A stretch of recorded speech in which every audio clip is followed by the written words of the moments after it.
एक बार एक लड़के को खांसी हो गई और 2 महीने उसको खांसी होती रही। डॉक्टर के पास गया, डॉक्टर को जाके कहने लगा, कह रहा डॉक्टर साहब बहुत दिन से खांसी हो रही है। उसने कहा तेरे परिवार में कौन कौन है? कहता सब है, माँ है, बाप है, पति है, पत्नी है, बच्चे हैं, बहुत बड़ा परिवार है। उसने कहा और कौन है? कहता है एक घर में कुत्ता भी है। कहता कुत्ता किसके साथ सोता है? कहता मेरे साथ। कह रहा वो मेरा परिवार है।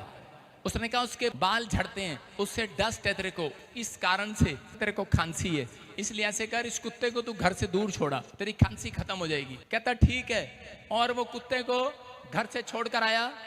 अगले दिन डॉक्टर के पास गया, डॉक्टर ने कहा खांसी तो चली गई होगी तेरी। कहता नहीं गई। कहता कुत्ता कहाँ है? कहता वो तो घर में है। कहता छोड़ के नहीं आया? कहता छोड़ा था फिर वापिस आ गया। कहता अच्छा ऐसे कर, यहाँ से 15 किलोमीटर पर एक जंगल है, कहता वहां छोड़ के आ, वो जंगल में से वापिस कोई नहीं आता। कहता ऐसा जंगल है वो। और वो जंगल में छोड़कर आया। अगले दिन फिर गया चेक कराने के लिए। डॉक्टर ने कहा खांसी चली गई होगी तेरी। कहता नहीं गई, बुरा हाल हो रहा। वैसे क्या वैसा ही हूं। कहता कुत्ता कहाँ है? कहता घर। कहता वो कैसे? जंगल में नहीं छोड़ के आया?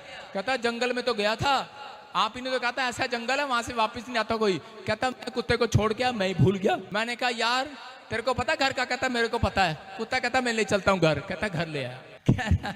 इसका मतलब कुत्ता भी अपने घर को पहचानता है। परमेश्वर कह रहा है जानवरों से मुझे दिक्कत नहीं है, इंसानों से दिक्कत होगी आजकल। इसका मतलब परमेश्वर की नजर में कह रहा है जानवर भी प्यारे हैं।